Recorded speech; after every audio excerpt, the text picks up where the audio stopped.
Shalom Shalom. இப்பொழுது தியானிக்கும்படியாக நாம் கடந்து வந்திருக்கிறோம். முதலாவதாக நம் தலைகளை தாழ்த்தி நாம் தேவனை நோக்கி பார்ப்போம். எங்களை அதிகமாக நேசிக்கின்ற எங்கள் அன்பின் பரலோக தந்தையே, ஆசீர்வதிக்கப்பட்ட இந்த காலை வேலைக்காக உமக்கு நன்றிகளை செலுத்துகிறோம் தகப்பனே. அப்பா, இந்த சுவிசேஷ புத்தகத்தை நாங்கள் படிக்கும் பொழுது ஆண்டவர், இதை கேட்கிறவர்கள் ஆண்டவரை தொடப்பட்டு ரட்சிக்கப்படக்கூடிய கிருபை நீ தருவீராக. நாங்கள் சுயமாய் ஒன்றும் பேசக்கூடாதபடி எங்கள் பரிசுத்த ஆவியானவர் தாமே எங்களை முழுவதுமாக ஆளுகை செய்யும்படியாக நாங்கள் ஜெபிக்கிறோம். அப்பா, உம்முடைய சித்தம் எங்கள் மத்தியில் வார்த்தைகளாக வெளிவரட்டும். நீரை ஆளுகை செய்யுங்க, பலப்படுத்துங்க. இயேசுவின் ரத்தம் ஜெயம், இயேசுவின் நாமத்தில் பிதாவே, ஆமென். இப்பொழுதும் யோவான் 9ஆம் அதிகாரத்துக்கு நேராக நம்ம கடந்து வந்திருக்கிறோம். இதற்கு முன்பதாக நம்ம பார்த்துருக்கிறோம் 7ஆம் அதிகாரத்தில் கூட 8ஆம் அதிகாரத்தில் கூட இந்த சுக்கோத்து நேரத்தில் நடந்த சம்பவங்களை குறித்து கூறப்பட்டுள்ளதாக காணப்படுகிறது. அப்போ அந்த சுக்கோத் நாட்களில் ஏசு கிறிஸ்து எழும்பி தானே ஜீவ தண்ணீர் என்று சத்தமிட்டு கூறினார் என்று பார்க்கிறோம்.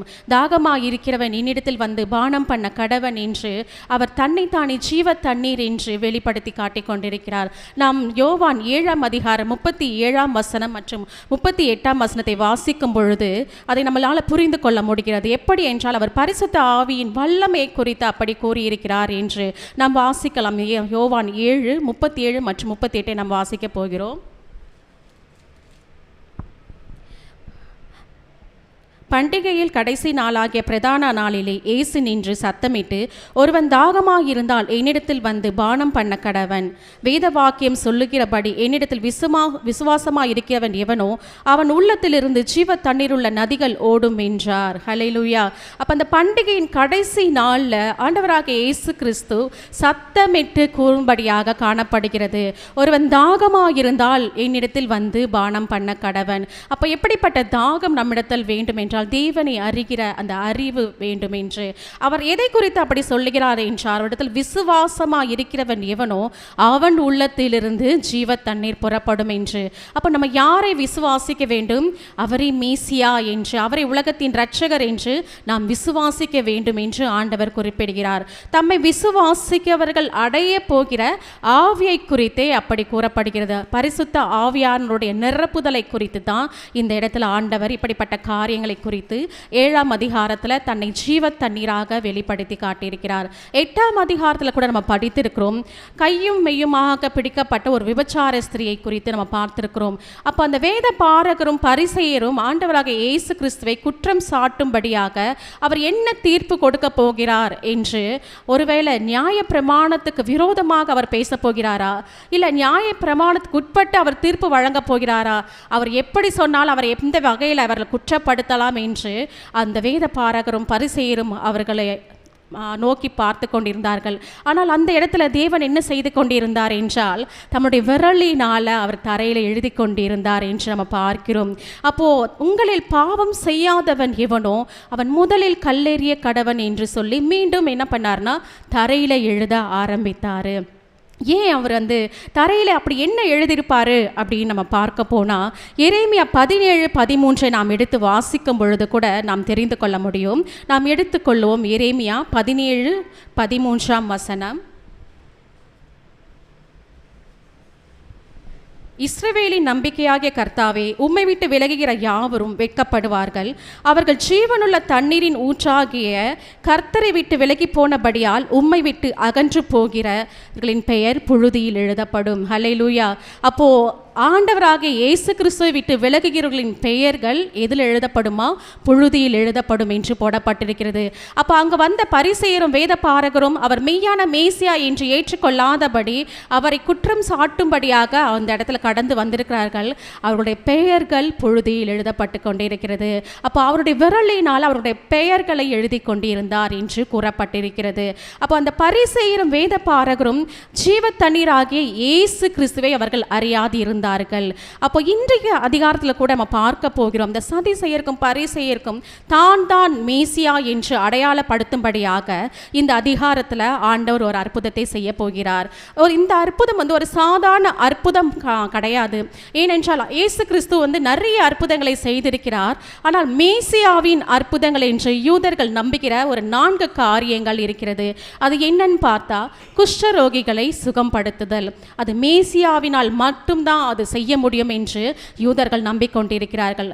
அடுத்தது பார்த்தா பிசாசு பிடித்தவனை துரத்துவது. அவன் எப்படி பிசாசு பிடித்தவனை அவனை எப்படி பாதுகாக்க முடியும் என்று அவர் அந்த பிசாசு பிடித்தவனை எப்படி குணமாக்குகிறார் என்று பார்த்திருந்தும் அவர்கள் ஏற்றுக்கொள்ள மனதில்லாதிருந்தார்கள். அடுத்தது பார்த்தா 4 நாள் மரித்தவனை மீண்டும் உயிரோடு எழுப்புதல். அப்போ 4 நாள் இறந்து மரித்த பிறகு அவனுடைய ஆத்துமா எங்கே இருக்கும்னா அவர் தேவனிடத்தில் சென்றிருக்கலாம். ஆனால் மரித்த அவனை தேவன் மீண்டும் உயிரோடு எழுப்புவது இது மேசியாவின் அற்புதமாக இருக்கும் என்று அவர்கள் நம்பிக்கொண்டிருந்தார்கள். அடுத்தது பார்த்தா பிறவி குருடனை குணமாக்கிறது மேசியாவினால் மாத்திரம்தான் முடியும் என்று இந்த 4 அற்புதங்களை மேசியாவின் அற்புதங்களாக யூதர்கள் நம்பிக்கொண்டிருந்தார்கள். ஆனால் இந்த இடத்துல நம்ம பார்க்கிறோம் இயேசு நிறைய அற்புதங்களை செய்திருக்கிறார். இந்த அதிகாரத்தில் அவர்கள் குறிப்பிடப்பட்ட அந்த மேசியாவின் அற்புதமாக ஒரு பிறவி குருடனை அவர் சுகமாக்குகிறார். ஹல்லேலூயா. அப்போ மேசியா இந்த பூமிக்கு வந்த பிறகுதான் இப்படிப்பட்ட அற்புதங்கள் நடந்து கொண்டிருக்கிறது. நம்ம பழைய ஏற்பாட்டில் இப்படிப்பட்ட அற்புதங்கள் நடந்ததாக ஒரு நாளும் எதிலையுமே நம்ம வாசிக்கவில்லை, கேள்விப்பட்டதும் இல்லை. ஆனால் ஆண்டவராகிய இயேசு கிறிஸ்து இந்த பூமிக்கு வந்த பிறகுதான் இப்படிப்பட்ட அற்புதங்களும் அதிசயங்களும் அடையாளங்களும் இந்த பூமியில் நடந்து கொண்டிருக்கிறது. ஏனென்றால் அவரே மெய்யான மேசியாவாக உலகத்தின் இரட்சகராக இருக்கிறார். ஆனால் அந்த பரிசேயரும் சதிசேயரும் அதை விசுவாசிக்க மறுத்தவர்களாக காணப்படுகிறார்கள். இந்த அதிகாரத்துக்கு நான் ஒரு தலைப்பு கொடுக்கிறேன். இயேசு கிறிஸ்து தான் அனுப்பப்பட்ட மேசியா. ஹல்லேலூயா. அப்போ 1 to 12 வரைக்கும் நான் ஒரு தலைப்பு கொடுக்கிறேன். பிறவி குருடனுக்கு பார்வை அளித்தல். அப்போ இந்த இடத்துல நம்ம பார்க்கிறோம் பிறவியிலே ஒரு குருடனாக பிறந்த ஒரு மனிதனை ஆண்டவர் எப்படி சுகம் அளித்து அவனை சாட்சியாக நிறுத்துகிறார் என்று நாம் இந்த அதிகாரத்தில் நாம் கடந்து போக போகிறோம். 1வது வசனத்தில் போடப்பட்டிருக்கிறது, அவர் அப்புறம் போகையில் பிறவி குருடனாகிய ஒரு மனுஷனை கண்டார். அப்பொழுது அவருடைய சீஷர்கள் அவரை நோக்கி, ரபி, இவன் குருடனாய் பிறந்தது யார் செய்த பாவம்? இவன் செய்த பாவமோ இவனை பெற்றவர்கள் செய்த பாவமோ என்று கேட்டார்கள். அப்போ இந்த இடத்துல நம்ம பார்க்கிறோம் ஆண்டவர் அந்த இடத்துல கடந்து போகும் பொழுது அங்க பிறவி குருடனா இருந்த ஒரு மனுஷனை பார்த்தார் என்று. அப்ப அவர்கள் சீஷர்கள் என்ன சொல்றாங்க, ஆண்டவரே இவன் பிறவியிலே ஒரு குருடனா இருக்கிறான், பார்வை அற்றவனா இருக்கிறானே, இவன் செய்த பாவமா இருக்குமா இல்லை இவனுடைய மூதாதையர்கள் செய்த பாவமா இருக்குமா? ஏன்னா யூதர்கள் மத்தியில் ஒரு நம்பிக்கை இருந்தது, அவர்களுடைய குடும்பத்தில் ஏதாவது பாவம் இருந்துச்சு, அந்த பாவத்தின் சாபத்தினால தான் இப்படிப்பட்ட காரியங்கள் நடக்கும் என்று யூதர்கள் நம்பிக்கொண்டிருந்தார்கள். அப்ப இந்த இடத்துல அந்த சீஷர்களும் என்ன கேட்கிறாங்கன்னா, அவர் செய்த பாவத்தினால தான் இவன் பிறவியிலே குருடனாய் பிறந்திருக்கிறானா? ஒருவேளை அவர்களுடைய பெற்றோர்கள் செய்த பாவத்தினால இவர்கள் பிறவியிலே குருடனாய் பிறந்திருக்கிறானா என்று அவர்கள் கேட்கும் பொழுது ஆண்டவர் சொல்லுகிறார் அதற்கு பிரதியுத்தரமாக, அது அவன் செய்த பாவமும் அல்ல, இவனை பெற்றவர்கள் செய்த பாவமும் அல்ல, தேவனுடைய கிரியைகள் இவனிடத்தில் வெளிப்படும் பொருட்டு இப்படி பிறந்தான். ஹல்லேலூயா. அப்போ ஆண்டவராகிய இயேசு கிறிஸ்து தன்னை மேசியா என்று வெளிப்படுத்தும்படியாக யூதர்கள் நினைத்து கொண்டிருக்கிற அந்த 4 முக்கியமான காரியங்கள், அந்த 4வது காரியமாக இந்த பிறவி குருடனை அவர் குணமாக்க கடந்து வந்திருக்கிறார். அப்போ ஆண்டவர் சொல்றாரு, இது இவன் செய்த பாவம் அல்ல, இவர்கள் பெற்றவர்கள் செய்த பாவமும் அல்ல. அப்போ தேவனுடைய கிரியைகள் இவனிடத்தில் வெளிப்படும் பொருட்டு, அப்போ ஆண்டவர் அந்த இடத்துல கிரியை செய்ய வேண்டும், ஆண்டவருடைய நாமம் அந்த இடத்துல மகிமைப்பட வேண்டும் என்பதற்காகத்தான் அந்த இடத்துல அவன் அப்படிப்பட்டவனாய் பிறந்திருக்கிறான் என்று. ஏனென்றால் தேவனுக்கு அவன் சாட்சி கொடுக்கும்படியாக அப்படிப்பட்டவனாக அவன் பிறந்திருக்கிறான் என்று நம்ம பார்க்கிறோம். அப்போ இந்த இடத்துல நம்ம பார்க்கிறோம் அவன் பிறவிலே குருடனாக இருக்கிறான் என்று அவனை விலக்கி வைத்திருக்கலாம், அவன் பாவத்தினால அப்படி பிறந்திருக்கலாம், அவன் சபிக்கப்பட்டவன் என்று அவனை விலக்கி கூட வைத்திருக்கலாம், அவனோட இருதயம் எப்படி காயப்பட்டிருக்கும். ஆனால் ஆண்டவராக இயேசு கிறிஸ்து அவனிடத்தில் கடந்து வரும் பொழுது நிச்சயமாக இவர் சுகம் அளிப்பார் என்று அவன் விசுவாசித்திருக்கலாம். அப்போ இந்த இடத்துல நம்ம பார்க்கிறோம் அவன் பிறவிலே குருடன் அல்ல, என்னுடைய நாமத்தை அவன் மகிமைப்படுத்தும்படியாக தேவனுடைய கிரியைகள் வெளிப்படும் பொருட்டாகவே இப்படி நடந்தது என்று. அப்போ இந்த நாளில் நமக்குள்ள கூட நிறைய வியாதிகள் இருக்கலாம். ஒருவேளை நான் செய்த பாவத்தினால தான் இந்த வியாதி வந்துச்சோ, ஒருவேளை கை கால் விழுந்தவர்கள் மற்றவர்கள் சொல்லலாம் அவங்கள பார்த்து, இவன் செய்த பாவத்தினால தான் இவன் படுத்த படுக்கையாக இருக்கிறான், இவன் செய்த பாவத்தினால தான் இவனுக்கு இதய நோய் வந்துச்சு, இவன் செய்த பாவத்தினால தான் அவன் குடும்பம் முன்னேறாதபடி பொருளாதார பற்றாக்குறையோடு இருக்கிறாங்க, இவர்கள் மூதாதையர் செய்த பாவத்தினால தான் அப்படின்னு சொல்லலாம். ஆனால் ஆண்டவராக இயேசு கிறிஸ்து இப்பொழுது சொல்லுகிறார், அவருடைய மகிமை வெளிப்படும் பொருட்டு, அவருக்கு நாம் சாட்சிகளாக விளங்கும் பொருட்டு இப்படிப்பட்ட காரியங்கள் நம்முடைய வாழ்க்கையில் நிகழ்ந்திருக்கலாம். இன்றைக்கு கூட இதில் பார்க்கிறவர்களும் கேட்கிறவர்களும் நம்முடைய வாழ்க்கையில் எதெல்லாம் சபிக்கப்பட்ட காரியம் சாத்தியமாக இருக்கிறது என்று நாம் நம்பிக்கொண்டிருக்கிறோமோ, இந்த நாளில் ஆண்டவர் அற்புதம் செய்ய வல்லவராயிருக்கிறார். ஹல்லேலூயா. அவருடைய மகிமைக்காக சாட்சியாய் விளங்கும்படி நாமை தேர்ந்தெடுத்திருக்கிறார். ஹல்லேலூயா. அப்போ இந்த அதிகாரத்திலையும் அந்த குருடனை ஆண்டவர் அப்படி தெரிந்து கொண்டிருக்கிறார். 4வது வசனத்தை நாம் வாசிக்கிறோம். பகற்காலம் இருக்கும் மட்டும் நான் என்னை அனுப்பினருடைய கிரியைகளை செய்ய வேண்டும், ஒருவனும் கிரியை செய்யக்கூடாத ராக்காலம் வருகிறது. அப்போ பகற்காலம் என்றால் ஆண்டவராக இயேசு கிறிஸ்து பிதாவின் சித்தத்தை செய்வதே தமக்கு போஜனமாக இருக்கிறது என்று முன்பதாக அதிகாரத்தில் அவர் சொல்லியிருக்கிறார். அப்போ பகற்காலம் இருக்கும் மட்டும் நான் ஆண்டவருடைய கிருபையின் காலத்திலேயே ஆண்டவருடைய கிரியைகளை செய்ய நாமும் முன்வர வேண்டும். அப்போது ராக்காலம் என்ப ஆண்டுடைய வசனம் கிடைக்காத பஞ்ச காலம் ஒன்று உண்டாகும். அப்போ இப்பொழுதே நாம் சுவிசேஷத்தை பிரசங்கிக்கிறவர்களாக நாம் காணப்பட வேண்டும். எப்படி ஆண்டவராக இயேசு கிறிஸ்து பிதாவின் சித்தத்தை செய்வது எனக்கு போஜனமாக இருக்கிறது என்று சொல்லி அவர் எந்தெந்த இடங்கள் அற்புதங்களை செய்து சுவிசேஷத்தை பிரசங்கித்தாரோ, இந்த நாளில் நாம் பெற்ற அற்புதத்தையும் சுகத்தையும் சாட்சியாக சொல்லி நாம் அநேகரை ஆண்டவருக்கு நேராக திருப்பவர்களாக நாம் காணப்பட வேண்டும். அப்போ காலத்தை நாம் பிரயோஜனப்படுத்தி கொள்ள வேண்டும் என்பதற்காகத்தான் ஆண்டவர் இந்த இடத்துல இப்படி பேசிக்கொண்டிருக்கிறார். ஹல்லேலூயா. அப்போ இந்த இடத்துல நம்ம பார்க்கிறோம், அவர்கள் ராக்காலம் வரும், அதற்கு முன்பதாக என்னுடைய வேலைகளை நான் செய்து முடிக்க வேண்டும் அப்படின்னு சொல்லி ஆண்டவர் சொல்லியிருக்கிறார். மீண்டுமாக 5வது வசனத்தில் பார்க்கிறோம், நான் உலகத்தில் இருக்கையில் உலகத்திற்கு ஒளியாயிருக்கிறேன் என்றார். ஹல்லேலூயா. அப்போ இதில் பார்க்கிறோம், இயேசு தன்னைத்தானே மேசியா என்று வெளிப்படுத்தி காண்பித்து கொண்டிருக்கிறார். நான் உலகத்திற்கு ஒளியாயிருக்கிறேன் என்று அவர் கூறுகிறார். நேற்றைய தினத்தில் கூட நம்ம பார்த்தோம், அவர் உலகத்திற்கு ஒளியாயிருக்கிறேன் என்று சொன்னார். இன்றைய தினத்தில் ஆண்டவர் சொன்னார், ஒளியாக இருக்கிறேன். அப்போ நம்ம எந்த பாவ இருள நாம் கட்டப்பட்டவர்களாக இருந்தாலும் ஆண்டவராக இயேசு கிறிஸ்து நாம் விசுவாசிக்கும் பொழுது நாம் உலகத்தின் ஒளியாக இருக்கிற அந்த ஒளியின் பிள்ளைகளாக நாம் காணப்படுவோம். ஹல்லேலூயா. இவைகளை சொல்லி அவர் தரையிலே துப்பி உமிழ்நீரினால் சேருண்டாக்கி அந்த சேற்றை குருடனுடைய கண்களின் மேல் பூசி. அப்போ இந்த இடத்துல ஆண்டவர் ஒரு காரியம் செய்கிறார். ஒருவேளை இந்த காரியத்தை கேட்கிறவர்களுக்கு நமக்கு ஆண்டவர் ஏன் இப்படிப்பட்ட காரியத்தை செய்கிறார், அவர் உமிழ்நீரை ஏன் அந்த மண்ணில் தரையில் துப்பி அதை ஏன் சேற்ற உண்டாக்கினார், இது ஒரு அருவருப்பான ஒரு காரியமாக இருக்குமா, இல்லை ஒருவேளை அவனை வெட்கப்படுத்தும்படியான காரியமாக இருக்குமா, தன்னுடைய உமிழ்நீர்னால் அந்த குருனுடைய கண்களில் அவர் பூசுகிறாரே, ஒருவேளை அவனுடைய பாவத்திற்காக அவனை அவமானப்படுத்தும்படியாக அவர் அப்படி செய்கிறாரா என்றால் நிச்சயமாக கிடையாது. நம்ம மோசே மீரியாம் கதையில் கூட நம்ம பார்த்திருக்கிறோம். என்னாகாமம் அதிகாரத்தில் நம்ம படிக்கும் பொழுது மோசேக்கு விரோதமாக மீரியாம் எழும்பி நின்று பேசும் பொழுது ஆண்டவர் மீரியாம் எழுது தன்னுடைய கோபத்தை ஊற்றும் பொழுது அவளுக்கு தொழுநோய் உண்டாகிறது. அதனால் அவனுடைய தகப்பனுடைய உமிழ்நீர் 7 நாட்கள் அவளுடைய முகத்தில் பட வேண்டும் என்று அது அவளை அவமானப்படுத்தும் வேண்டும். அந்த தேவனுக்கு விரோதமான வார்த்தைகளை கூறுபடியாக இருந்ததனால் அந்த காரியத்தை தேவன் கூறினார். ஆனால் இந்த இடத்துல ஆண்டவர் அப்படி கூறவில்லை. ஹல்லேலூயா.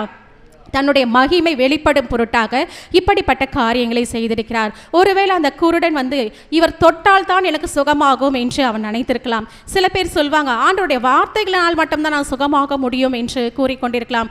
ஆனால் ஆண்டவர் கிரியை செய்ய நினைத்தால் எப்படியும் அவர் செய்வார் என்பதற்காகத்தான் இப்படிப்பட்ட அடையாளங்கள் கூட கூறப்பட்டிருக்கிறது. ஹல்லேலூயா.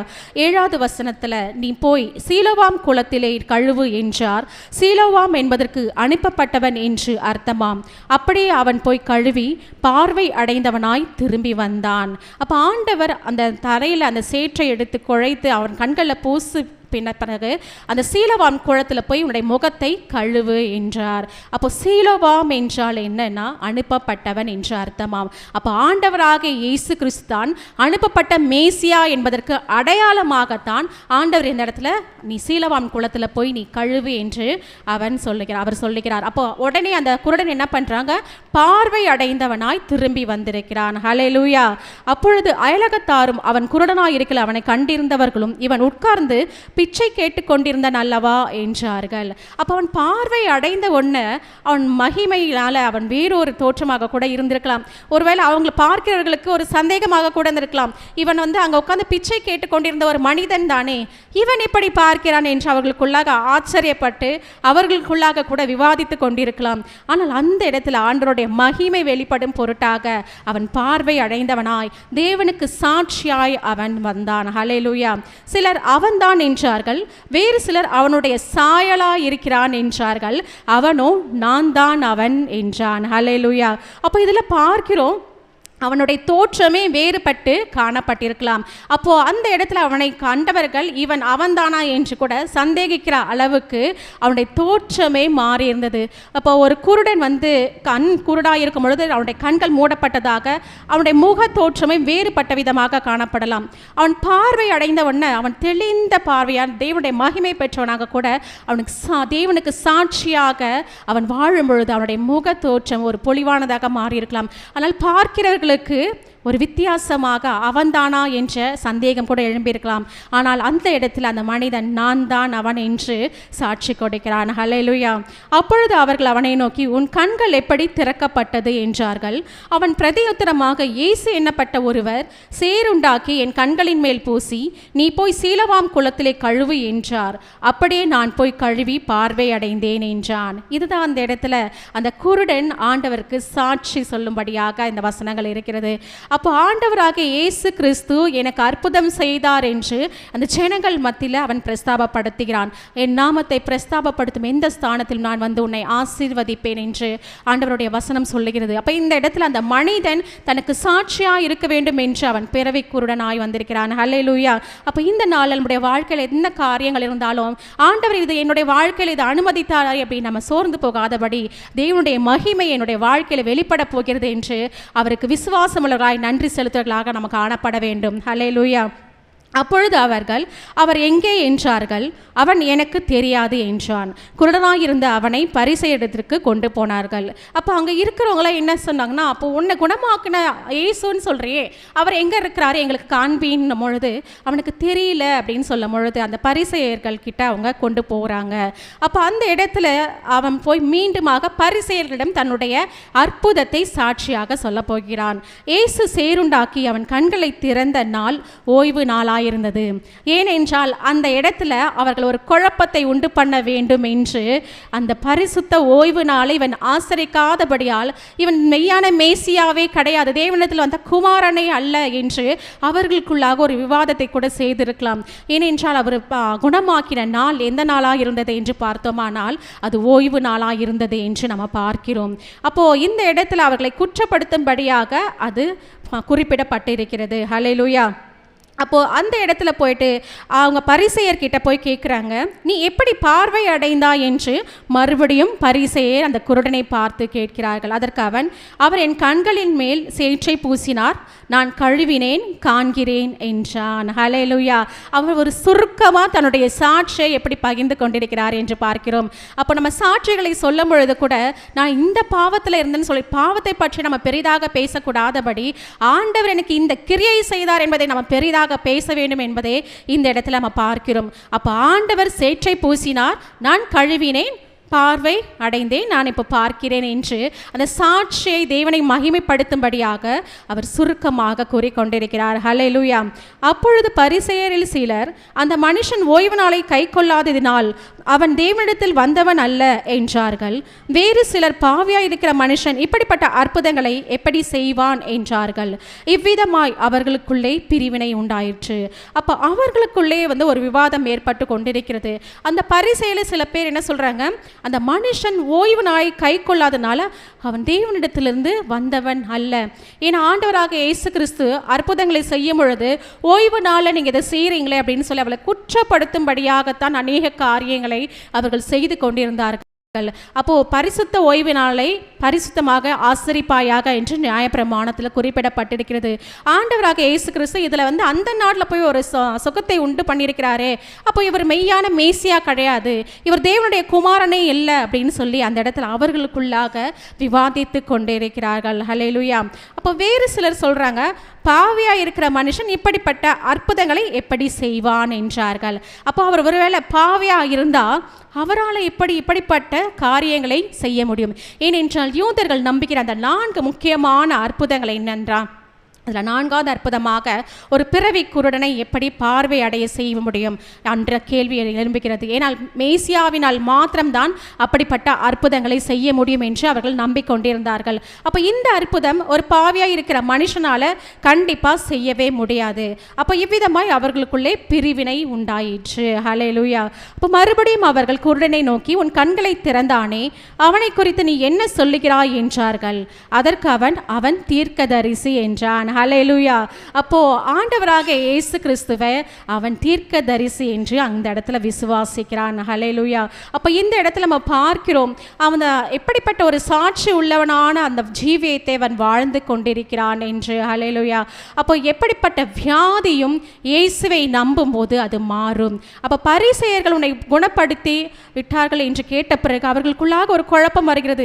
இவர் தேவனிடத்தில் வந்த குமாரனாக இருப்பாரா, இல்லை பாவியான மனுஷன் இப்படிப்பட்ட சுகத்தை கொடுக்க முடியும் என்று அவர்களுக்குள்ளாகவே ஒரு குழப்பத்தை உண்டு பண்ணும்படியாக இருந்தது. அப்போ இந்த செய்தி அந்த எருசலேம் நகரம் முழுவதும், அந்த உலகம் முழுவதும் கூட ஒரு பிரஸ்தாபப்பட்டிருக்கலாம். அப்போ பிறவி குருடனாய் இருந்த ஒரு மனிதன் பார்வை அடைந்திருக்கிறான் என்று அவர்கள் நம்பியிருக்கிறார்கள். ஹல்லேலூயா. அப்போ இந்த இடம் அங்கே இருக்கிற மத தலைவர்களுக்கு கூட ஒரு உலுக்கிய செய்தியாக இருக்கலாம். ஏன்னா இந்த இடத்துல மேசியா தான் இப்படிப்பட்ட காரியங்களை செய்ய முடியுமே, இவர் யாராக இருப்பாரோ என்று அங்கே ஆலயத்தில் இருக்கிற அந்த மத தலைவர்களை கூட அந்த செய்தி உலுக்கிய காட்சியாக காணப்பட்டிருக்கலாம். அவன் பார்வை அடைந்த பிறகு மேசியாவை குறித்து அந்த இடத்துல சாட்சி சொல்லுகிறான். அவர் தீர்க்கதரிசி என்றான். ஹல்லேலூயா.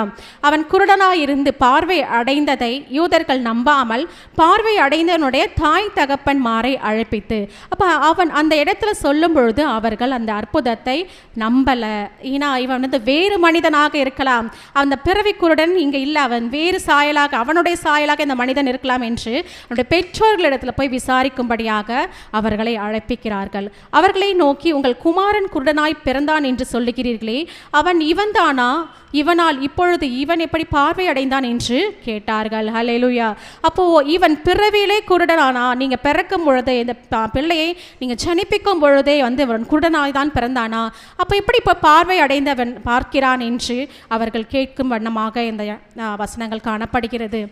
அதற்கு அவர்கள் தாய் தகப்பன்மார் பிரதியுத்தரமாக, இவன் எங்கள் குமாரன் தான் என்றும் குருடனாய் பிறந்தான் என்றும் எங்களுக்கு தெரியும். இவன் என்னுடைய பிள்ளைத்தான். ஆனால் பிறக்கும் பொழுது இவன் எப்படிப்பட்டனாய் பிறந்தான் என்றால் அவன் குருடனாய்த்தான் பிறந்தான் என்று எங்களுக்கு தெரியும். இப்பொழுது இவன் பார்வை அடைந்த வகை எங்களுக்கு தெரியாது. அப்போ அவன் பெற்றோர்களுக்கும் அவன் எப்படி பார்வை அடைந்தான் என்ற அந்த செய்தி தெரியாமல் இருக்கிறது.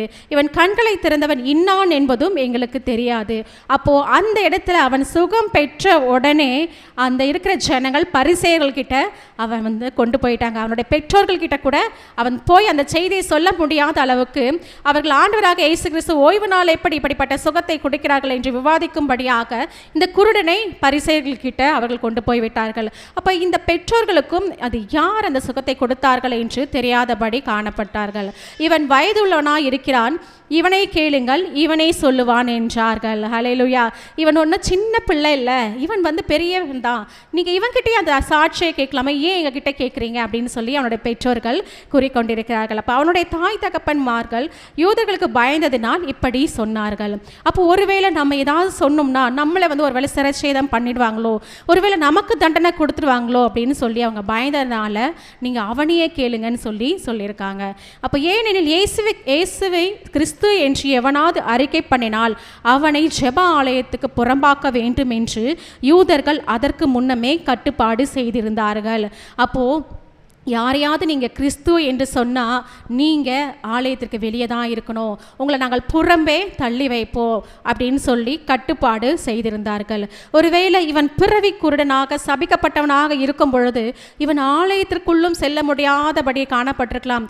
தேவனுக்கென்று தன்னுடைய காணிக்கைகளை கூட அவன் செலுத்த முடியாதவனாக காணப்பட்டிருக்கலாம். ஆனால் இன்று தேவனால் அவன் அதிசயமாக பார்வை அடைந்திருக்கிறான். அப்போ இப்படிப்பட்ட காரியங்கள் இவர்தான் கிறிஸ்து என்று நாங்கள் அறிக்கையிட்டால் ஒருவேளை அவங்க எங்களை இந்த படிப்படிப்பட்ட கட்டுப்பாட்டுக்குள்ளாக எங்களை கொண்டு வந்து விடுவார்களோ, எங்களை புறம்பாக்க தள்ளி வைத்து விடுவார்களோ என்று அவர்கள் பயந்ததினால நீங்கள் என்னுடைய மகன்கிட்டே இந்த காரியத்தை கேட்டுக்கொள்ளுங்கள் என்று அவர்கள் சொல்லுகிறார்கள். அதன் நிமித்தம் இவன் வயதுள்ளனாய் இருக்கிறான், இவனையே கேளுங்கள் என்று அவன் தகப்பன் தாய்மார் சொன்னார்கள். ஆதலால் அவர்கள் கூடனாய் இருந்த மனுஷனை 2ஆம் தரம் அழைத்து, நீ தேவனை மகிமைப்படுத்து, இந்த மனுஷன் பாவி என்று நாங்கள் அறிந்திருக்கிறோம் என்றார்கள். அப்போ அந்த இடத்துல நீ இவன் பாவியான மனுஷன், இவன் நான் தேவகுமாரன். இதற்கு முன்பதாக அதிகாரத்தில் நம்ம பார்த்திருக்கிறோம், ஆண்டவர் தன்னை தேவனுடைய குமாரன், என்னை காண்கிறவன் பிதாவை காண்கிறான் என்று பிதாவின் சாயலாக தன்னை வெளிப்படுத்தி காட்டிக் கொண்டதுனால ஆண்டவராக இயேசு கிறிஸ்துவை அவர்கள் பாவி என்று அவர்கள் கேட்டுக்கொண்டிருந்தார்கள். அப்போ நீ தேவனை மகிமைப்படுத்த வேண்டுமானால் இவனை நீ மகிமைப்படுத்தாத அப்படின்னு சொல்லி அவர்கள் உண்மையான காரியத்தை சொல்ல திரும்ப திரும்ப கேட்கிறார்கள். அதற்கு பிரதியுத்தரமாக அவர், பாவி என்று எனக்கு தெரியாது, நான் குருடனாய் இருந்தேன், இப்பொழுது காண்கிறேன், இது ஒன்று தான் எனக்கு தெரியும் என்றான். அப்போ இதுவரையில் நான் பார்வை இல்லாதவனாக இருந்தேன், அதனால் எனக்கு சுற்றி நடக்கிற காரியங்களை குறித்து எனக்கு தெரியாது, ஆனால் எனக்கு பார்வை அடைந்தது இவர் மூலமாக தான், அது மட்டும்தான் எனக்கு தெரியும் அப்படின்னு சொல்கிறாங்க. இந்த நாளில் கூட நம்முடைய ஆவிக்குரிய கண்கள் குருடாக்கப்பட்டிருக்கலாம். அநேக காரியங்களை நம்ம சில காரியங்கள் இதுதான் நினைத்து கொண்டு நம்ம கண்களை மூடிக்கொண்டு நம்ம இருக்கலாம். ஆனால் சில காரியங்கள் தேவனுடைய மகிமை வெளியரங்கும் ஆகும்படிக்கு நம்முடைய வாழ்க்கையில் தேவன் அனுமதித்திருப்பார். நம்ம ஆவிக்குரிய கண்களினால் பார்க்கும் பொழுது மாத்திரம்தான் அது தேவனுடைய கிரியையாக வெளிப்படும். ஹல்லேலூயா. அப்போ இந்த நாளில் கூட நாம் ஆண்டவரிடத்தில் ஜெபிக்க வேண்டிய காரியம் என்னவென்றால், நம்முடைய கண்கள் திறக்கப்பட வேண்டும், நம்முடைய ஆவிக்குரிய கண்கள் திறக்கப்பட வேண்டும்.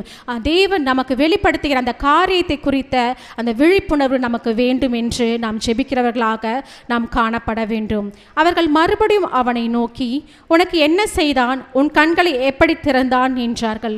அவர்கள் திரும்ப திரும்ப அந்த குருடனை பார்த்து அந்த காரியத்தை நம்பாதபடிக்கு, ஒருவேளை 2-3 தடவை கேட்டால் அவன் மாற்றி சொல்வானோன்னு சொல்லி அவர்கள் திரும்ப திரும்ப கேட்கிறார்கள். அவன் பிரதியுத்தரமாக, முன்னமே உங்களுக்கு சொன்னேன், நீங்கள் கேளாமற் போனீர்கள், மறுபடியும் கேட்க வேண்டியது என்ன, அவருக்கு சீஷராக உங்களுக்கு மனதுண்டோ என்றான். ஹல்லேலூயா. அப்போ இந்த இடத்துல அந்த குருடன் என்ன சொல்லுகிறான், நீங்கள் திரும்ப திரும்ப ஆண்டவர் செஞ்ச அற்புதத்தை கேட்டுக்கொண்டே இருக்கணும்னு நீங்கள் ஆசைப்படுறீங்களா, அப்போ நீங்கள் அவருக்கு சீஷராக வேண்டும் என்று வாஞ்சிக்கிறீர்களா அப்படின்னு சொல்லி அவன் கேட்கிறான். அப்போ ஆண்டவர் செய்த காரியத்தை அவன் மாற்றி சொல்வானா, ஆண்டவர் செய்த காரியத்தை அவன் மறுதளித்து பேசுவானா என்று அவர்கள் எதிர்பார்த்திருந்த வேளையில் அந்த குருடன் என்ன சொல்லுகிறான் என்றால், நீங்கள் ஆண்டவராக இயேசு கிறிஸ்துக்கு சீஷராக வேண்டும் என்று இப்படிப்பட்ட காரியங்களை என்னிடத்தில் திரும்ப திரும்ப கேட்டுக்கொண்டிருக்கிறீர்களா என்று அவன் கேட்கிறான். அப்பொழுது அவர்கள் அவனை, நீ அவனுடைய சீஷன், நாங்கள் மோசையினுடைய சீஷர், அப்போ நீ ஆண்டவராக இயேசு கிறிஸ்துவை பற்றி தான் சாட்சி கொடுத்து கொண்டிருக்கிறார், அதனால் நீ தான் ஆண்டவராக இயேசு கிறிஸ்துவோடைய சீஷராக இருப்ப, ஆனால் நாங்கள் மோசையோட சீஷர், ஏன்னா நாங்கள் நியாய பிரமாணத்தை நாங்கள் கை கொள்ளுகிறோம், நாங்கள் கிருபையின் பிரமாணம் எங்களுக்கு வேண்டியதல்ல, இவர் மேசியாவே அல்ல என்று அவர்கள் கூறிக்கொண்டிருக்கிறார்கள். அப்போ அந்த இடத்துல நாங்கள் மோசையோட சீஷர் என்று அவர்கள் நியாய பிரமாணத்தை வலியுறுத்துவர்களாக காணப்படுகிறார்கள். நியாய பிரமாணத்தின் படி என்ன சொல்லுகிறார், இப்படிப்பட்ட சபிக்கப்பட்டவன் ஆலயத்துக்குள்ளும் வரக்கூடாது, அவன் காணிக்கைகளையும் கொடுக்கக்கூடாது என்று கூறப்பட்டிருக்கிறது. அப்போ மோசையுடனே தேவன் பேசினார் என்று அறிவோம், இவன் எங்கே இருந்து வந்தவன் என்று அறியோம் என்றார்கள். அப்போ மோசையோடு ஆண்டவர் பேசினார் என்றதை எங்களுக்கு எல்லாருக்குமே தெரியும், ஏன்னா முச்செடியில் ஆண்டவர் மோசைக்கு தீர்க்க தரிசனமாக அவருடைய வார்த்தைகளை கூறிக்கொண்டிருந்தார் என்பதை எங்களுக்கு தெரியும். ஆனால் இவர் எங்கிருந்து வந்தார் அப்படின்னு எங்களுக்கு தெரியாதே, இவர் கன்னி மரியாளோட வயிற்றிலிருந்து தானே பிறந்தார் அப்படின்னு சொல்லி அவர்கள் நினைத்து கொண்டிருக்கிறார்கள். அதற்கு அந்த மனுஷன், அவர் என் கண்களை திறந்திருந்தும் அவர் எங்கே இருந்து வந்தவர் என்று நீங்கள் அறியாதிருக்கிறது ஆச்சரியமான காரியம். ஹல்லேலூயா. அப்போ அந்த குருடன் திரும்ப திரும்ப ஆண்டவருடைய மகிமைக்கு வெளிப்படும் பொருட்டாக அவன் சாட்சி பகிர்ந்து கொண்டிருக்கிறான். நான் திரும்ப திரும்ப ஆண்டவர் செய்த காரியங்களை குறித்து உங்களுக்கு நான் சாட்சியாக சொல்லிக் கொண்டிருக்கிறேன், ஆனால் நீங்கள் அவர்தான் மேசியா என்று நம்ப மறுக்கிறீர்களே, ஏனென்றால் மேசியாவின் அற்புதங்கள் என்று நீங்கள் விசுவாசிக்கிற காரியம் இன்று எனக்கு நடந்திருக்கிறதே, பிறவி குருடனாய் இருந்த என்னை ஆண்டவர் சுகமாக்கி இருக்கிறாரே, ஆனால் நீங்கள் இதை அறியாது இருக்கிறது எனக்கு ரொம்ப ஆச்சரியமாக இருக்கிறது அப்படின்னு சொல்லி அந்த காரியத்தை குறித்து அந்த குருடன் பேசுகிறான். ஹல்லேலூயா. இப்போ பாவிகளுக்கு தேவன் செவி கொடுக்கிறது இல்லை என்று அறிந்திருக்கிறோம், ஒருவன் தேவ பக்தி உள்ளவனாயிருந்து அவருக்கு சித்தமானதை செய்தால் அவனுக்கு செவி கொடுப்பார். பிறவி குருடனுடைய கண்களை ஒருவன் திறந்தானா என்று உலகம் உண்டானது முதல் கேள்விப்பட்டதில்லையே. அப்போ இந்த இடத்துல பாவிகளுக்கு தேவன் செவி கொடுக்கிறது இல்லை என்று நாங்கள் அறிந்திருக்கிறோம் என்று அந்த பரிசேயர்கள் பேசிக்கொண்டிருக்கிறார். கொண்டிருக்கிறாங்க. அப்போ ஒருவன் தேவ பக்தி உள்ளனா இருந்து தேவனுக்கு சித்தமானதை செய்தால்தான் அவருடைய விண்ணப்பங்களை தேவன் அங்கீகரிப்பார் என்று நாங்கள் அறிந்திருக்கிறோமே. இவன் பாவியான மனுஷனாயிற்று, ஓய்வு நாளை இவன் ஆசரிக்காதபடி ஓய்வு நாளை உனக்கு சுகமாக்கி இருக்கிறாரே, தேவனுடைய கட்டளைகளை மீறி இருக்கிறாரே என்று அவன் பாவி என்று அவர்களை சாட்சி கொடுக்கும்படியாக பரிசேயர்கள் இப்படிப்பட்ட காரியங்களை பேசிக் கொண்டிருக்கிறார்கள். அப்போ பிறவி குருடனுடைய கண்களை ஒருவன் திறந்தான் என்று உலகம் உண்டானது முதல் இதுவரை நாங்கள் கேள்விப்பட்டதில்லை என்று அவர்கள் கூறியிருக்கிறார்கள். ஏனென்றால் பழைய ஏற்பாட்டில் ஒரு இடத்துல கூட இப்படிப்பட்ட காரியங்களை அவர்கள் வாசித்ததே இல்லை, நாமும் கேள்விப்பட்டதே இல்லை. ஆண்டவராக இயேசு கிறிஸ்து அவரை மேசியா, அவரை உலகத்தின் இரட்சகராக இந்த பூமிக்கு வந்த பிறகுதான் இப்படிப்பட்ட அற்புதங்கள் நடந்தேறி கொண்டிருக்கிறது. அப்போ உலகம் காணாத ஒரு அற்புதத்தை அவர்கள் கண்ட பிறகும் அவர் மேசியா என்று அவர்கள் விசுவாசிக்காதபடி அவர்கள் கண்கள் குருடாக்கப்பட்டிருக்கிறது. ஹல்லேலூயா. அப்போ பிறவி குருடனாயிருந்த அந்த கண்கள் திறக்கப்பட்டிருக்கிறது. ஆனால் அவர்கள் பார்க்கிறவர்களாக இருந்தும் அவருடைய ஆவிக்குரிய கண்கள் குருடாயிருக்கிறது. ஏனென்றால் மேசியாவுடைய அற்புதங்களை பற்றி இவர் செய்து கொண்டு இருக்கும் பொழுது கூட அதை விசுவாசிக்காதபடிக்கு இப்படிப்பட்ட சிந்தனைகள் அவர்கள் இருதயத்தில் அவர்கள் பார்வையை இருளடைய செய்திருக்கிறது. ஹல்லேலூயா. அப்போ அவர்கள் அவனுக்கு பிரதியுத்தரமாக, முழுவதும் பாவத்தில் பிறந்த நீ எங்களுக்கு போதிக்கிறாயோ என்று சொல்லி அவனை புறம்பே தள்ளிவிட்டார்கள். ஏன்னா யூதர்கள் மத்தியில் ஒரு வழக்கம் இருக்கு, பிறவியிலே ஒருத்தன் ஊனமாக இருந்தா அது அவனுடைய பாவமாக இருக்கலாம். அவன் செய்த பாவத்தினால தான் அவன் ஊனமாய் பிறந்திருக்கிறான். ஒருவேளை அவருடைய பெற்றோர்கள், அவருடைய மூதாதையர்கள் செய்த பாவத்தினால தான் இப்படிப்பட்ட குருடனாய் அவன் பிறந்திருக்கிறான் என்று அவர்கள் நம்பிக்கொண்டிருந்த அந்த காலத்தில் அவன் ஆண்டவராக இயேசு கிறிஸ்து தனக்கு செய்த அற்புதத்தை பற்றி கூறிக்கொண்டிருக்கும் பொழுது, நீயே பாவம் செய்த ஒரு மனிதன், நீ பாவத்தில் பிறந்தவன், நீ எனக்கு அட்வைஸ் பண்ணுறியா அப்படின்னு சொல்லி அவனை புறம்பே தள்ளி விடுகிறார்கள். ஹல்லேலூயா. அப்போ இந்த இடத்துல ஆண்டவராகிய இயேசு கிறிஸ்து இந்த நாளில் கூட நமக்கு அநேக அற்புதங்களை செய்ய அவர் காத்து கொண்டிருக்கிறார். நாம் புறம்பே நின்று கொண்டிருக்கிறோமா, இல்லை அவரே ஒளியாக இருக்கிறார் என்று அவருடைய ஒளி நிலத்துக்கு நாம் கடந்து வரப்போகிறோமா? இந்த நாளில் கூட ஆண்டவர் நம்மை பார்த்து தான் கேட்டுக்கொண்டிருக்கிறார். எப்படிப்பட்ட காரியங்களை நாம் விசுவாசித்து கொண்டிருக்கிறோம்? உலக பிரகாரமான காரியங்களை நாம் விசுவாசித்து கொண்டிருக்கிறோமா? இல்லை தேவனால் மாத்திரமே எல்லாம் கூடும் என்று நாம் விசுவாசி ஏனால் தேவனால் செய்யக்கூடாத அதிசயம் ஒன்றுமே இல்லை. ஹல்லேலூயா. ஏனால் என்றால் அவர் அதிசயத்தின் தேவனாக காணப்படுகிறார். ஹல்லேலூயா. அவனை புறம்பே தள்ளி விட்டதை இயேசு கேள்விப்பட்டு அவனை கண்டபோது, நீ தேவனுடைய குமாரனிடத்தில் விசுவாசமாக இருக்கிறாயா என்றார். அப்போ அந்த இடத்துல அந்த ஆண்டவராக இயேசு கிறிஸ்து அந்த குருடனை பார்த்து ஒரு கேள்வியை கேட்டுக்கொண்டிருக்கிறார். நீ மெய்யாகவே என்னை விசுவாசிக்கிறாயா என்று கேட்டபொழுது அதற்கு அவன், ஆண்டவரே, அவரிடத்தில் நான் விசுவாசமாக இருக்கும்படிக்கு அவர் யார் என்றான். அப்போ அவர் யார்னு எனக்கு தெரியாதே, நான் அவரிடத்தில் விசுவாசமாக இருக்கும்படிக்கு அவர் யார் என்று எனக்கு சொல்லுங்க அப்படின்னு சொல்லி கேட்கிறான். இயேசு அவனை நோக்கி, நீ அவரை கண்டிருக்கிறாய், உன்னுடனே பேசுகிறவர் அவர்தான் என்றார். ஹல்லேலூயா. அப்போ உனக்கு பார்வை கொடுத்த அவர் நான் தான் அந்த தேவனுடைய குமாரன் என்று அந்த இடத்துல தேவன் தன்னை மேசியா என்று வெளிப்படுத்தி காண்பிக்கிறார். உடனே அவன் ஆண்டவரை விசுவாசிக்கிறேன் என்று சொல்லி அவரை பணிந்து கொண்டான். ஹல்லேலூயா. அப்போ ஆண்டவர் செய்த அற்புதங்களை ருசி பார்த்து ஆண்டவரை மெய்யான மேசியா என்று அவனை விசுவாசித்து ஆண்டவரை அவன் ஏற்றுக்கொண்டிருக்கிறார். ஹல்லேலூயா. இந்த சீலவாம் குளத்தில் அவன் போய் கண்களை கழுவும் போது, ஏன்னா அந்த சீலவாம் என்றாலே அனுப்பப்பட்டவன் என்று அர்த்தமாம். அப்போ அனுப்பப்பட்ட மேசியாவை இந்த குருடன் விசுவாசிக்கிறான் என்று நம்ம பார்க்கிறோம். ஹல்லேலூயா. அப்பொழுது இயேசு காணாதவர்கள் காணும்படியாகவும் காண்கிறவர்கள் குருடராகும்படியாகவும் நியாய தீர்ப்புக்கு நான் இந்த உலகத்தில் வந்தேன் என்றார். ஹல்லேலூயா. அப்போ ஆண்டவராக இயேசு கிறிஸ்து என்ன சொல்றாரு? காணாதவர்கள் காணும்படியாகவும்.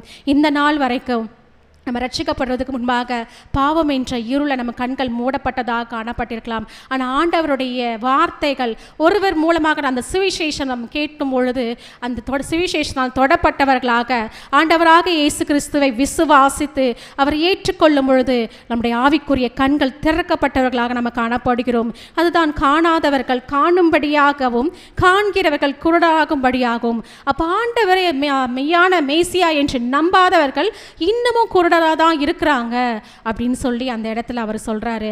அப்போ நியாய தீர்ப்புக்கு நான் உலகத்திலே வந்தேன் என்றார். அப்போ இந்த நாளில் கண்டிப்பாக ஆண்டவர் நியாயாதிபதியாக அவருடைய சிங்காசனத்தில் அமர்ந்து இருக்கும் பொழுது அவர் 2 வகையாக பிரிக்கப் போகிறார். அவரை ஏற்றுக்கொண்டவர்கள் ஒரு புறமும் அவரை மறிதளித்தவர்கள் ஒரு புறமும் நிற்கப் போகிறார்கள். அப்போ நியாய தீர்ப்பை கொடுக்கும்படியாகவே நான் இந்த உலகத்துக்கு வந்தேன் என்றார். ஹல்லேலூயா. அப்போ நாம் எப்படிப்பட்டவர்களாக காணப்பட வேண்டும் என்றால் ஆண்டவராக இயேசு கிறிஸ்துவை விசுவாசிக்கிறவர்களாக காணப்பட முடியும். அப்போ எப்படிப்பட்ட காரியம் நம்முடைய வாழ்க்கையில் இது மாறவே மாறாது, இது இப்படியே தான் போகும், இது என்னுடைய பரம்பரை சாபமாக இருக்கும் என்று கூறிக்கொண்டிருக்கிறவர்கள் மத்தியில் தான் இன்று ஆண்டவருடைய வார்த்தை கடந்து வந்து கொண்டிருக்கிறது. எந்த பரம்பரை சாபமும் எந்த பரம்பரை பாவமாக இருந்தாலும் ஆண்டவராக இயேசு கிறிஸ்துவை விசுவாசிக்கும் பொழுது நம்முடைய கண்கள் திறக்கப்படும். ஹல்லேலூயா. அப்போ இந்த இடத்துல அவருடனே கூட இருந்த பரிசேயர் சிலர் இவைகளை கேட்ட பொழுது நாங்களும் குருடரோ என்றார்கள். அப்போ அந்த வார்த்தைகள் அவர்கள் கேட்ட பொழுதே அவங்களுக்குள்ளாக நம்மளை தான் சொல்கிறாங்க அப்படின்னு சொல்கிற எண்ணம் அவர்களுக்குள்ளாக தோன்றிற்று. அப்போ நாங்கள் உங்களை விசுவாசிக்காத நாங்கள் குருடர் என்கிறார்களா? இந்த குருடன் பார்வை அடைந்து உன்னை விசுவாசத்தினால இவன் பார்வை அடைந்தவன், நாங்கள் குருடரா என்று ஆண்டவரிடத்தில் கேள்வி கேட்பவர்களாக அவர்கள் காணப்பட்டார்கள். இயேசு அவர்களை நோக்கி, நீங்கள் குருடராக இருந்தால் உங்களுக்கு பாவம் இராது, நீங்கள் காண்கிறோம் என்று சொல்லுகிறபடியினால் உங்கள் பாவம் நிலை நிற்கிறது என்றார். அப்போது ஒருவேளை நான் குருடராக இருந்து பார்க்கல, நான் ஆண்டவரை பற்றி நான் அறியவே இல்லை, அதனால் இந்த பாவத்தில் இருக்கிறேன்னு சொன்னால் பரவாயில்ல, ஆனால் ஆண்டவரை அறிந்தும் அறியாதவர்கள் போல நீங்கள் பாவத்தில் நின்று கொண்டிருக்கிறீர்களே என்று ஆண்டவர் அந்த இடத்துல கேட்டுக்கொண்டிருக்கிறார். அப்போ இந்த நாளில் கூட ஜீவ தண்ணீராகிய இயேசுவை விசுவாசிக்கும் பொழுதுதான் நாம் பார்வை அடைந்தவர்களாக காணப்படுகிறோம். அப்போ நியாய தீர்ப்பு விசுவாசியாதவர்கள் மேலே தான் கடந்து வரும் என்று ஆண்டவர் சொல்லுகிறார். அப்போ நாம் எப்படிப்பட்டவர்களாக இந்த நாளில் நாம் காணப்படுகிறோம் என்று நாம் உயிர்த்து ஆராய்ந்து பார்க்க வேண்டும். அப்போ தேவனுடைய மகிமையை வெளிப்படும்படியாக இயேசுவே ஜீவ தண்ணீர் என்று மீண்டுமாக நினைப்பூட்டும்படியாக அவருடைய காரியங்கள் இந்த அதிகாரத்தில் நாம் வாசித்து பார்க்கிறோம். அப்போ இந்த அதிகாரத்தில் அவரை விசுவாசிக்கும் பொழுது நம்முடைய ஆவிக்குரிய கண்கள் திறக்கப்படும் என்று நாம் பார்க்கிறோம். ஏனென்றால் அவரே நம் நம்பிக்கையின் ஊற்று, அவரே நம்முடைய ஜீவ தண்ணீர், அவரே நம்மளுடைய பரிகாரியாகிய கர்த்தர் என்பதை நாம் விசுவாசிக்க வேண்டும். ஏனென்றால் அவரே தேவனால் அனுப்பப்பட்ட மேசியா என்பதை நாம் விசுவாசிக்கிறோம். அவர்கள் விசுவாசிக்காதவர்கள் மேலே தான் அந்த நியாய தீர்ப்பு கடந்து வரும் என்று வேதவசனம் சொல்லப்பட்டிருக்கிறது. அப்போ இந்த இடத்துல பிறவி குருடனாக இருந்த அந்த குருடன் பார்வை அடைந்தான் என்றால் இந்த நாளில் நம்முடைய ஆவிக்குரிய கண்களும் திறக்கப்பட வேண்டும். எந்தெந்த இடங்கள் நம்முடைய ஆவிக்குரிய கண்கள் திறக்கப்படாதபடி இன்னும் இருளில் இருக்கிறோமோ, அந்த பாவத்தில் இருக்கிறோமோ, இந்த நாளில் பரிசுத்த ஆவியாருடைய நிறைவு நாளை நாம் நிரப்பப்பட வேண்டும் என்று நாம் வாஞ்சிக்கிறவர்களாக காணப்பட வேண்டும். ஏனென்றால் அவரே நானே ஜீவ தண்ணீராக இருக்கிறேன், தாகமாய் இருந்தால் என்னிடத்தில் வர கடவன் என்று சொல்லப்பட்டிருக்கிறார். நாம் ஒவ்வொரு நாளும் தாகமாய் ஆண்டவரை தேடுகிறவர்களாக காணப்பட வேண்டும். தேவனை வாஞ்சித்து அவரை விசுவாசிக்கிறவர்களாக காணப்பட வேண்டும். அப்பொழுது தான் தேவன் நம் மத்தியில் கிரியைகளை செய்ய வல்லவராயிருக்கிறார். ஹல்லேலூயா. இப்பொழுது நாம் எழுந்து நின்று நம் ஜீவ தண்ணீராகிய அவரை நோக்கி நாம் பார்க்க போகிறோம். அவரே மெய்யான மேசியா, உலகத்தின் இரட்சகர் என்பதை நாம் விசுவாசித்து இந்த நாளில் எந்தெந்த காரியங்கள் நம்முடைய கண்கள் கட்டப்பட்டிருக்கிறதோ கர்த்தராக இயேசு கிறிஸ்து நம்முடைய கண்கள் திறக்கப்படுவாராக என்று இந்த நாள் ஆண்டவரிடத்தில் நாம் அர்ப்பணித்து நாம் ஜெபிக்க போகிறோம். ஹல்லேலூயா. ஆண்டவர் தான் உண்மையான மேசியாவாக இருக்கிறார். ஆமென். நம்மை மீட்க வந்த அனுப்பப்பட்ட மேசியாவாக இருக்கிறார். மேசியா என்றாலும் அனுப்பப்பட்டவர் என்ற பொருள். ஆண்டவரே நம்மை மீட்பதற்காக அவர் வானாதி வானம் படைத்த தேவன், அவர் இறங்கி வந்து அவர் வானத்தில் ஆடக்கூடிய தேவ தூதர்கள் அவரை போற்றி புகழ்ந்து கொண்டிருக்க அவர் இறங்கி வந்து நம்மையும் தேவன் ஆசீர்வதிக்கிறார். நாமும் அந்த மேசியா தேவனை, உண்மையான தேவனை நாம் புகழ்ந்து பாடுவோமா?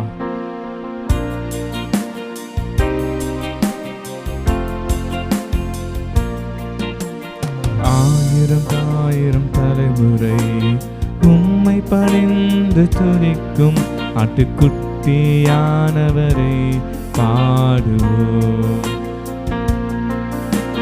பரிசுத்தவான்கள் அனைவரும் விசுவாசிப்போர் அனைவரும் ஆட்டுக்குட்டியானவரை பாடுவோம். சொல்லமா?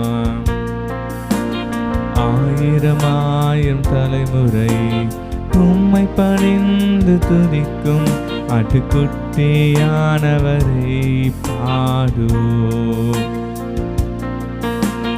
பரிசுத்தவான்கள் அனைவரும் விசுவாசிப்போர் அனைவரும் ஆட்டுக்குட்டியானவரை பாடுவோம். உங்க நாமம் அது உயர்ந்தது, உம் நாமம் மிக பெரியது, உம் நாமம் மேலானது. சிங்காசனம் கர்த்தத்துவம் அதிகாரம் வல்லமையிலும் உம் நாமம் மேலானது. உங்க நாமம் உயர்ந்தது, உங்க நாமம் மிக உயர்ந்தது, உம் நாமம் மிக பெரியது, உம் நாமம் மேலானது. சிங்காசனம் கர்த்தத்துவம் அதிகாரம் வல்லமையிலும் உம் நாமம் மேலானது.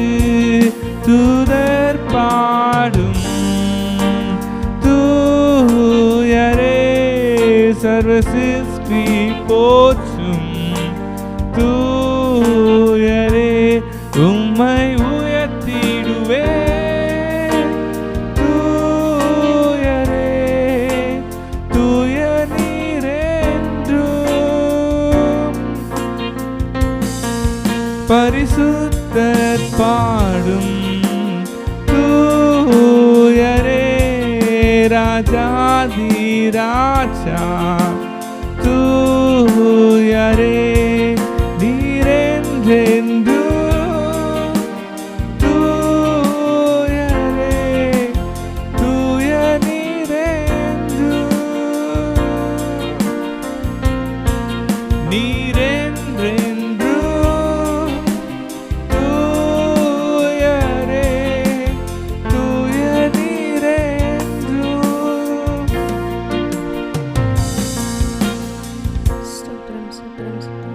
அப்பா பிதாவே, உமக்கு நன்றி செலுத்துகிறோம் தகப்பனே. வல்லமை உள்ளவரே, கிருபை உள்ளவரே, உமக்கு நன்றி நன்றி நன்றி ராஜா. அப்பா யோவான் 9வது அதிகாரத்தின் மூலமாய் அப்பா எங்கள் மத்தியில் நீங்கள் பேசின ஒவ்வொரு வார்த்தைகளுக்காக நன்றி அப்பா. உம்முடைய அப்பா அற்புதங்கள், உம்முடைய அதிசயத்தை அப்பா நாங்கள் இந்த வசனத்தில் பார்த்தோமே. இன்றைக்கும் ஆவியானவரே அப்பா நீங்கள் எங்கள் மத்தியில் அப்பா இடைப்படுவீராக அப்பா. உம்முடைய அப்பா கிருபை எங்கள் மத்தியில் ஆளுகை செய்யட்டும். இந்த வேலையில் ஆவியானவரே அப்பா நீர் என்னோடு கூட இருங்க அப்பா. உம்முடைய வார்த்தை அப்பா எங்களோடு கூட அப்பா இடைப்படட்டும். எல்லாவற்றையும் உம்முடைய கருத்தில் ஒப்பு கொடுக்குறோம் இயேசுவின் நாமத்தினால் பிதாவே, ஆமென். ஷாலோம். யோவான் 9வது அதிகாரம் வசனம் 6 மற்றும் 7.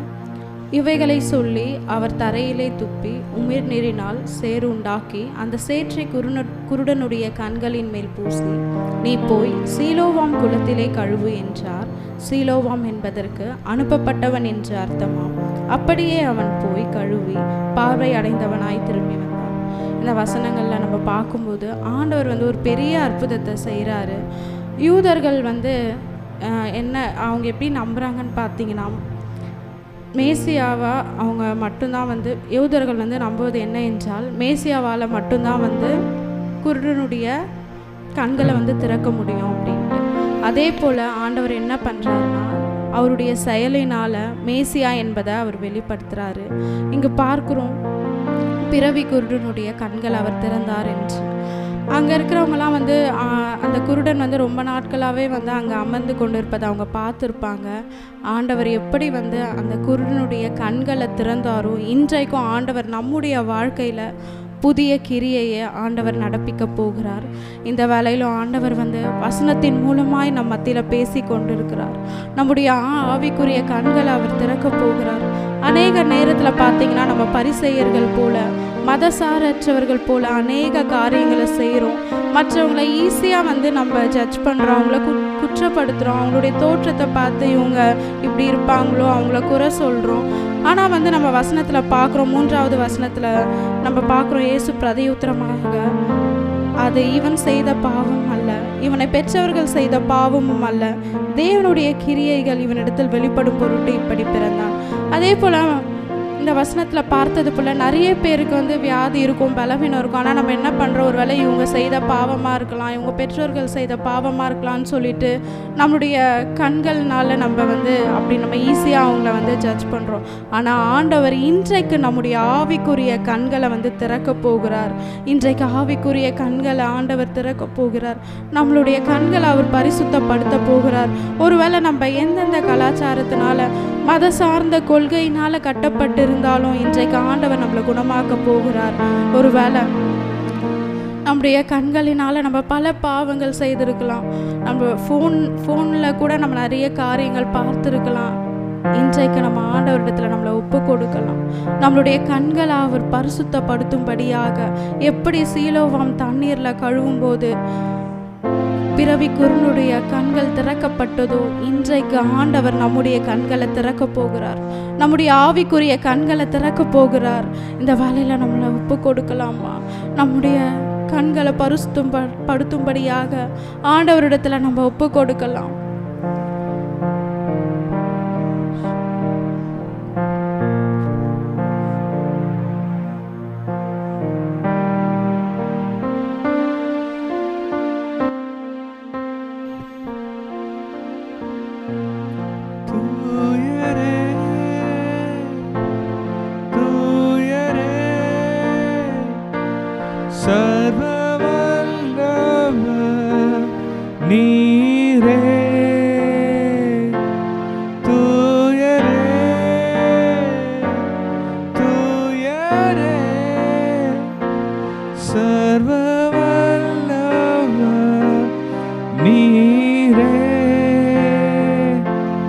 பாத்திரரே துதி உமக்கே, பாத்திரரே துதி உமக்கே, நீர் என்றும் தூயரே.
அவியானவரேப்பா, எங்க மத்தியில நீங்க அசைவாடி கொண்டிருக்கிற தேவனாய் இருக்கிறீரேப்பா.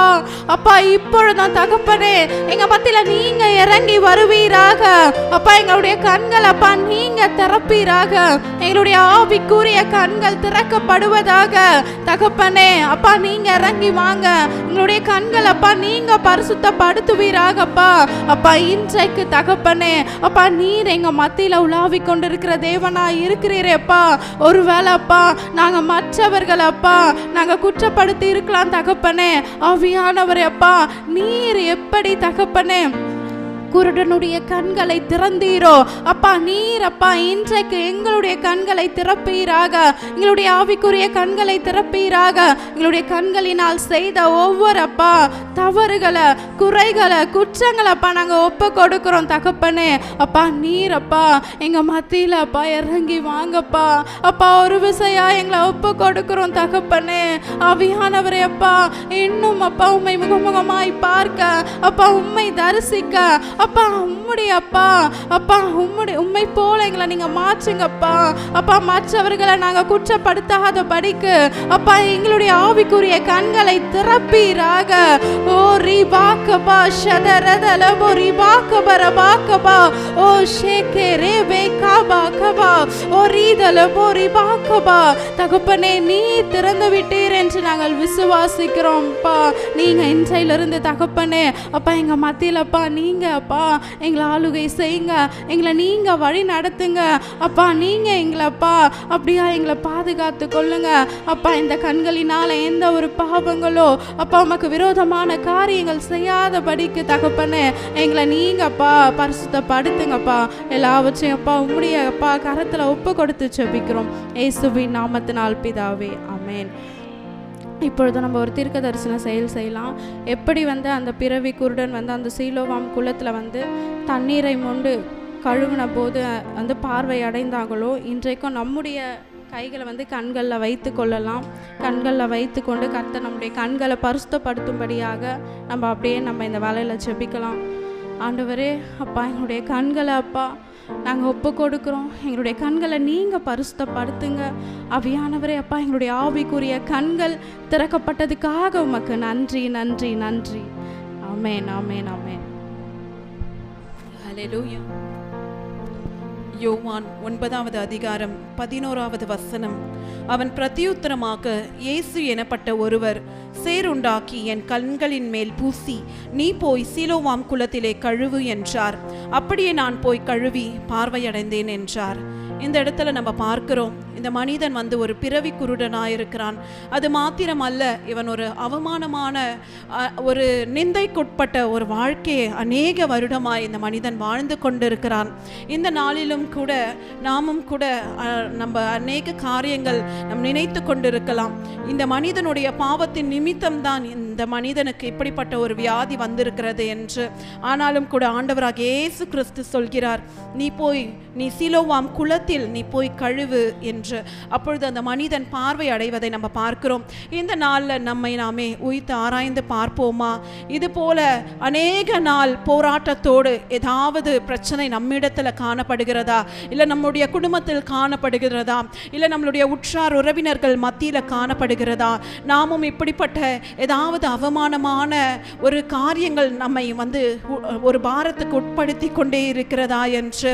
ஒருவேளை அது கடனா இருக்கலாம், இல்ல தீராத வியாதியா இருக்கலாம், இல்ல சாப கட்டுங்களா இருக்கலாம், இல்ல வீட்டில் நம்மளுடைய வீடுகளில் பார்த்தீங்கன்னா தரித்திரங்கள், வறுமைகள், இப்படிப்பட்ட காரியங்கள், இல்லை கணவன் மனைவி மத்தியில் சமாதானம் இல்லாமல் ஒரு பிரிவினை போல அநேக நாள் இந்த பிரச்சனைகள் நம்மை தொடர்ந்து கொண்டே வந்திருக்கிறதா? இதோ இந்த நாளில் கர்த்தர் நம்மை பார்த்து சொல்லுகிறார், இதோ நீ அந்த சீலோவாம் குளத்திற்கு முன்பாக நின்று கொண்டிருக்கிறாய் என்று. இதோ சீலோவாம் என்றால் அனுப்பப்பட்டவர் என்று அர்த்தம். இதோ கர்த்தர் நமக்காக அனுப்பப்பட்டவராய் இருக்கிறார். இந்த நாளிலும் கூட நம்ம அப்படியே நம்ம முன்பாக கடந்து நம்மளுடைய பிரச்சனைகளை தேவனுடைய கரத்தில் நம்ம அர்ப்பணிப்போமா? நமக்கு முன்பாக அந்த சீலோவாம் இருக்கிறது. இன்றைக்கு அந்த பரிசுத்தமான விலையேற பெற்ற ரத்தம் நம் மீது ஊற்றப்படும் போது இத்தனை நாள் நம்மை கட்டி வைத்திருந்த எப்படிப்பட்ட சாபமாய் இருந்தாலும், நோயாய் இருந்தாலும், இல்லை ஒருவேளை பற்றாக்குறைகளாக இருந்தாலும் கர்த்தர் இந்த நாளில் நமக்கு ஒரு விடுதலையை கொடுக்க போகிறார். எப்படி பிறவி குருடனுக்கு கர்த்தர் இன்றைக்கு ஒரு பெரிய விடுதலை கொடுத்து அவன் காணும்படிக்கு கர்த்தர் கிருபை செய்தாரோ, இன்றைக்கு நம்ம ஜெபிக்கிற வேளையில் கர்த்தர் இன்றைக்கு அவருடைய சுகமளிக்கும் வல்லமையை இன்றைக்கு அவர் அனுப்ப போகிறார். இதோ அவருடைய விலையேற பெற்ற ரத்தம், இதோ அவர் அனுப்பப்பட்டவருடைய ரத்தம் அந்த சீலோவாம் தண்ணீரில் கழுவப்பட்ட போது குணமானது போல இன்றைக்கு அவர் ரத்தம் நம் மீது ஊற்றப்படும் போது, நம்முடைய குடும்பத்தின் மீது ஊற்றப்படும் போது இன்றைக்கு ஆண்டவர் ஒரு பெரிய விடுதலை கொடுக்க போகிறார். இந்த வேளையில நம்ம நினைத்து கொள்ளலாம், அது எப்படிப்பட்ட பிரச்சனை நம்மை ஆட்டி வதக்கி கொண்டிருக்கிறது என்று. இந்த வேளையில நம்மை அந்த பிரச்சனைகளை அப்படியே தேவனுடைய சமூகத்துல நம்ம விட்டு கொடுப்போமா?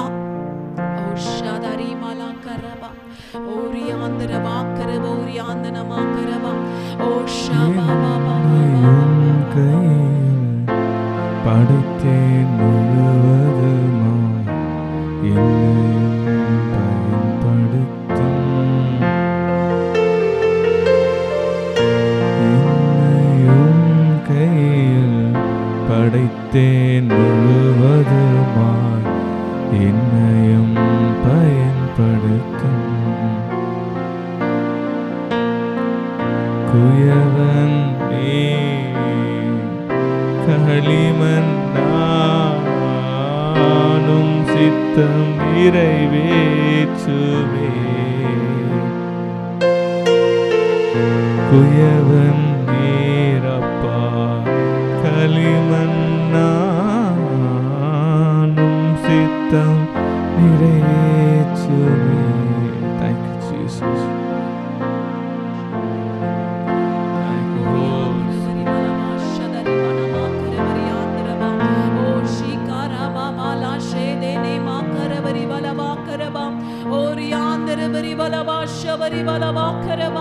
இந்த வேளையிலும் கூட பரிசுத்த ஆவியானவரே, இதோ உங்க வல்லமையை நீங்க ஊற்றுங்கப்பா. இதோ ஆண்டவரே அப்பா, எங்களை ஒரு விசையாக நீங்க குணப்படுத்துங்க. அநேக நாள் ஆண்டவரே எங்களை வாட்டி வதக்கி கொண்டிருக்கிற பலவீனங்கள் இயேசுவின் நாமத்தினால இன்று அகன்று போகட்டும் ஆண்டவரே. எல்லாம் தலைமுறை சாபங்கள் இன்று இயேசுவின் நாமத்தினால உடைக்கப்படட்டும். எல்லா விதமான பலவீனங்கள், எல்லா முன்னோர்களின் சாபங்கள் இன்றைக்கு இயேசு கிறிஸ்துவின் இரத்தத்தினாலே எல்லா விதமான கட்டுகள் அறுக்கப்படுவதாக. இந்த வேளையில கூட எங்களை நாங்க அர்ப்பணிக்கிறோம் ஆண்டவரே. ஒருவேளை நாங்க அதை வெளியே சொல்ல முடியாதபடிக்கு ஆண்டவரே அந்த பிரச்சனைகள் எங்களை அழுத்தி கொண்டிருக்கலாம். இயேசுவின் வல்லமையான நாமத்தினால இன்றைக்கு உங்க சுகம் அளிக்கும் வல்லமை அப்பா எங்க உச்சந்தலையிலிருந்து உள்ளங்கால் வரைக்கும் பாயட்டும் ஆண்டவரே. நீங்க மாத்திரம் தான் எங்களை குணப்படுத்த முடியும். ஆண்டவராகிய இயேசு கிறிஸ்து தான் மேசியா. நீர் எங்களுக்காக அனுப்பப்பட்டவர்.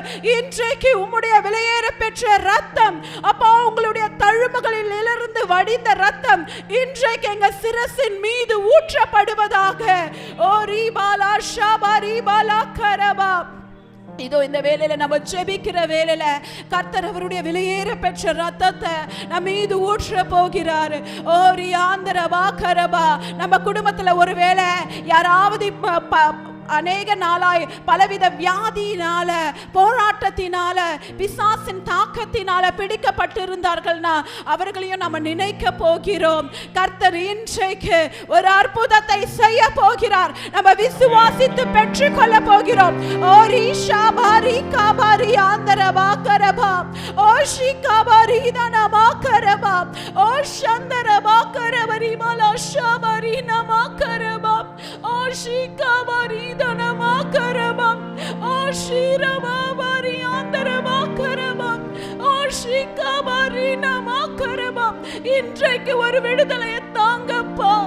அப்பா, உங்களுடைய அப்பா ஆணி பாய்ந்த கரத்தை எங்க மீது வைங்க, எங்க குடும்பத்தின் மீது வைங்க ஆண்டவரே.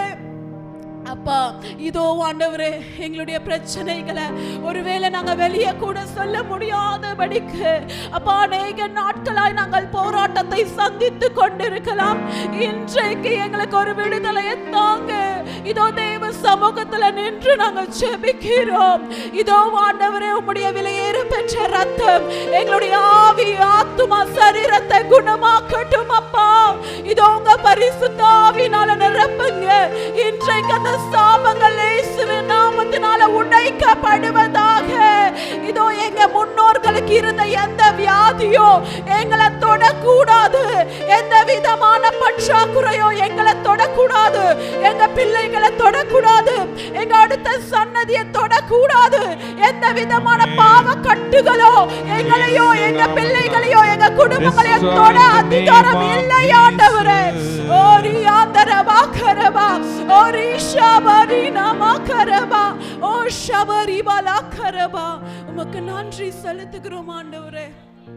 இன்றைக்கு நீங்க ஒரு அற்புதத்தை செய்து விட்டீங்க என்பதை நாங்க விசுவாசிக்கிறோம்ப்பா. எங்களுடைய ஆவிக்குரிய கண்களால நாங்க அதை காண்கிறோம். வருகிற நாட்கள்ல நாங்கள் ஆண்டவரே உம்முடைய நன்மைகளை நாங்கள் சொல்லி ஆண்டவரே உங்க நாமத்தை நாங்கள் மகிமைப்படுத்த போகிறோம். கர்த்தர் இந்த நாள்ல எங்களுக்கு ஒரு பெரிய விடுதலையை, நீர் சுகமளிக்கும் வல்லமையை கொடுத்ததுக்காக நன்றி. இயேசுவின் ரத்தம் ஜெயம், இயேசுவின் நாமத்தினால் பிதாவே, ஆமென். ஹல்லேலூயா.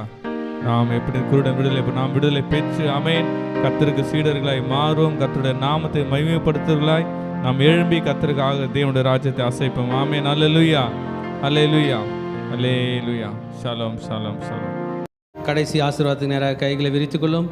ஈவ ரக்கா அடோனாய் வயீஷ்ம ரக்கா யா ஏர் அடோனாய் பன்னவ் அல்லக்கா விஹுனக்கா ஈஷா அடோனாய் பன்னவ் அல்லக்கா வயசம் லக்கா ஷாலோம், வயசம் லக்கா ஷாலோம். கர்த்தர் உன்னை ஆசீர்வதித்து காக்க கடவர். கர்த்தர் தன் முகத்தின் மேல் பிரகாசிக்க பண்ணி உன்மேல் கிருபையா இருக்க கடவர். கர்த்தர் தன் முகத்தை உன்மேல் பிரசன்னமாக்கி உனக்கு சமாதானம் கட்டளையிட கடவர். ஹல்லேலூயா, ஹல்லேலூயா, ஹல்லேலூயா.